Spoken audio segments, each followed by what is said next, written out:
Israel में बनी rampage मिसाइलों को भारतीय वायुसेना और नौसेना के बेड़े में शामिल किया गया है। ये मिसाइल 250 किलोमीटर के आसपास की रेंज में मौजूद टारगेट को निशाना बनाने में सक्षम है। रैमपेज की खास बात यह है कि ये एयर डिफेंस सिस्टम को चकमा दे सकती है। इस मिसाइल को शामिल करने के लिए भारतीय लड़ाकू विमानों की मारक क्षमता और बढ़ गई है।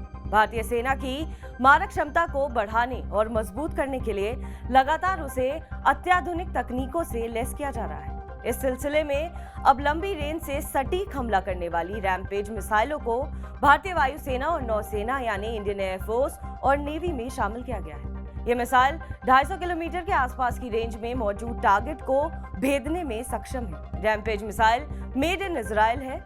इसे इजरायल ने विकसित किया है। रैमपेज लंबी दूरी से हवा से जमीन यानी एयर टू सरफेस पर मार करने वाली सुपरसोनिक मिसाइल है। अब आपको बताते हैं कि सुपरसोनिक का क्या मतलब होता है। सुपरसोनिक का मतलब है कि ये मिसाइल आवाज से भी ज्यादा स्पीड में टारगेट पर हमला करेगी। इन्हें high speed drag mark 2 missile भी कहा जाता है।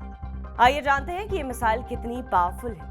भारतीय वायुसेना ने जैगवार फाइटर प्लेन के अलावा रूसी फाइटर प्लेन यानी सुकोई 30 MKI और मिग 29 को रैमपेज मिसाइलों से लैस किया है। वहीं नेवी ने मिग 29 नौसैनिक लड़ाकू विमानों के लिए इन घातक मिसाइलों को अपने बेड़े में शामिल किया है। हर तरह के मौसम में काम करने वाली रैमपेज मिसाइलों के शामिल होने से भारतीय लड़ाकू विमानों की मारक क्षमता और बढ़ गई है। भारतीय वायुसेना तो मेक इन इंडिया कार्यक्रम के तहत रैमपेज मिसाइलों को भारत में बनाने का विचार भी कर रही है।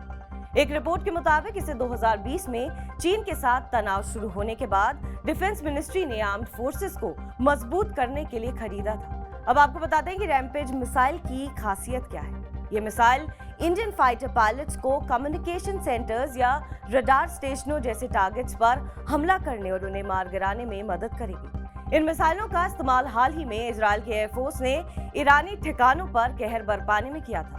ये एंटी जैमिंग क्षमताओं के साथ GPS INS guided navigation system से लैस है। बहरहाल आपको हमारी खबर कैसी लगी कमेंट सेक्शन पर जरूर बताएं। देश विदेश की तमाम बड़ी खबरों के लिए आप देखते रहिए TV9 डिजिटल।